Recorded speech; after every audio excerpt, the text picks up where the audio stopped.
story is called The Crane Wife. Long ago in old Japan, there lived a poor woodcutter. At the end of one short winter day, he was trudging through the snow on his way home, when suddenly, basa, basa, basa, he heard the sound of wings overhead. Looking up, he saw a crane, white body, long black thin legs, and black wingtips, and a cap of red skin upon its head. Basa, basa, basa. The crane circled once overhead and then tumbled into a nearby snowdrift. The woodcutter hurried to the crane. Its legs and wingtips stuck out of the snow like thin black sticks, and a cruel arrow pierced one wing. The woodcutter pulled the crane up onto his lap, and breaking the sharp end off the arrow, he pulled the shaft back out the other side. Now scooping snow, he held the snow on either side of the wound until the bleeding stopped. Now the crane stood up from the woodcutter's lap. It peered directly into his eyes and then, nodding its head as if in thanks, it stepped away from the woodcutter, and then, leaping into the air, it flapped its great wings and flew away. Basa, basa, basa. It circled once overhead and then disappeared into the rosy sunset. The next morning, hodo, hodo, hodo, hodo, hodo, hodo, hodo, hodo, hodo, the woodcutter was awakened by the sound of tapping at his door. And when he slid the door open, there stood a beautiful young woman in a white coat with black cuffs. She wore black leggings and a red cap upon her head. "I have come to be your wife," she said, bowing to the woodcutter. They were married by the village magistrate, and the woodcutter was amazed to discover how quickly his life took a turn for the better. Now every morning, his wife brought him a cup of hot tea and made him a good breakfast. She packed him a lunch, which he carried into the forest to eat as he worked. And in the evenings, he returned to a home filled with the sights and sounds and smells of supper cooking. But it is not true that two people can live as cheaply as one. The woodcutter had set aside a few coins as a bit of a savings, but now he watched that savings dwindle away until one day the coins were gone. "I would like to help," said his wife. "Other wives weave and sell their cloth in the market. If you bring me a loom, I will try my hand at weaving." And so, the next day, the woodcutter went into the village with a load of firewood on his back. He returned home that evening not with a coin or two, but with the pieces of a loom on his back. He assembled the loom in a small room at the back of the house. "I will weave tonight," said his wife, "but you must promise not to look in upon me as I work, for if you do, I will have to leave you." "I promise," said the woodcutter. That night, after supper, the woodcutter's wife went into the little room and slid the door shut. The woodcutter lay down upon their bed. Tonkata, tonkata, tonkata. He listened to the sound of the loom. Tonkata, tonkata, tonkata. It was a strange sound, but somehow soothing. And soon, the woodcutter was sound asleep. The next morning, he met his wife at the door of the little room. She looked thin and tired, but in her arms, she held a bolt of cloth that glowed like a pearl.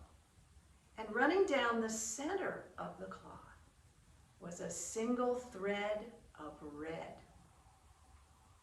I will take this cloth to the merchant in the village, said the woodcutter. We will see what he will give us for it. And so the woodcutter went into the village. The cloth merchant was amazed. I have never seen cloth like this. It is very beautiful.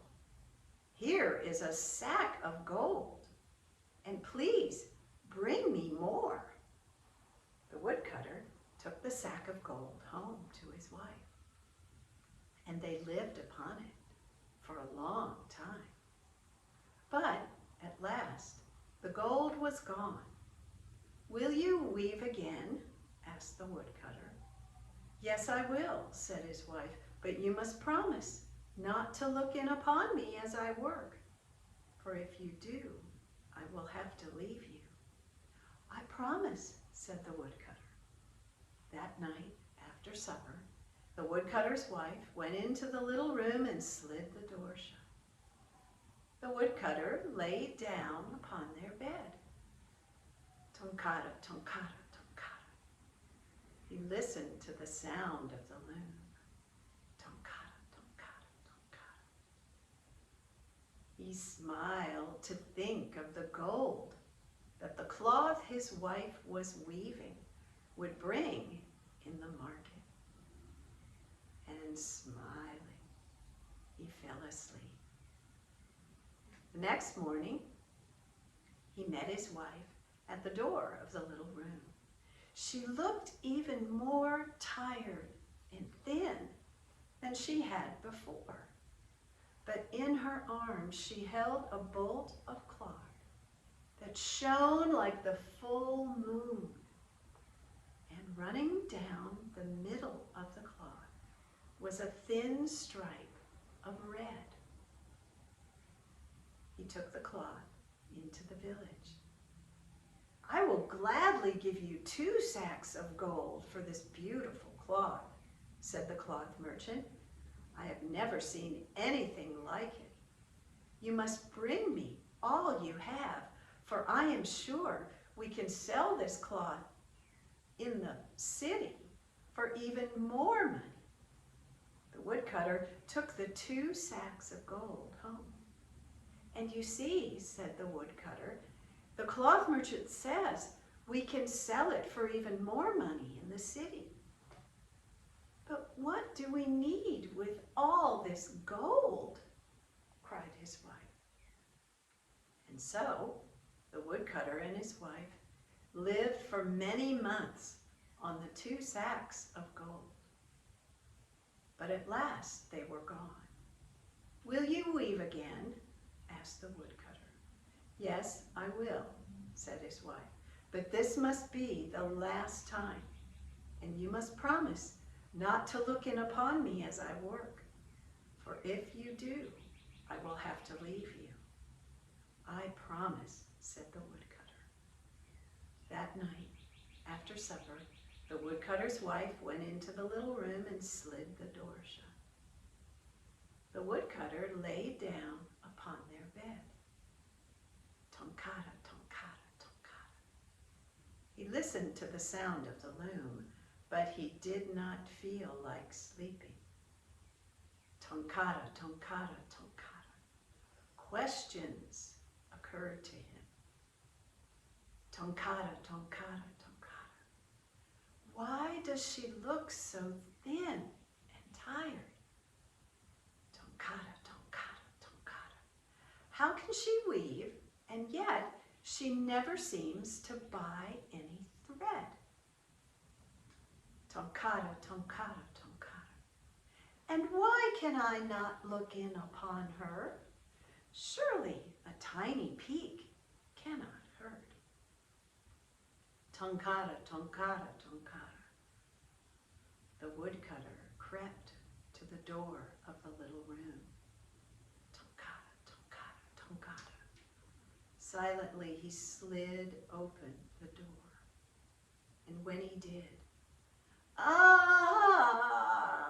An agonized cry floated from the room, and the woodcutter fell back upon the floor in horror, for what he had seen was not human.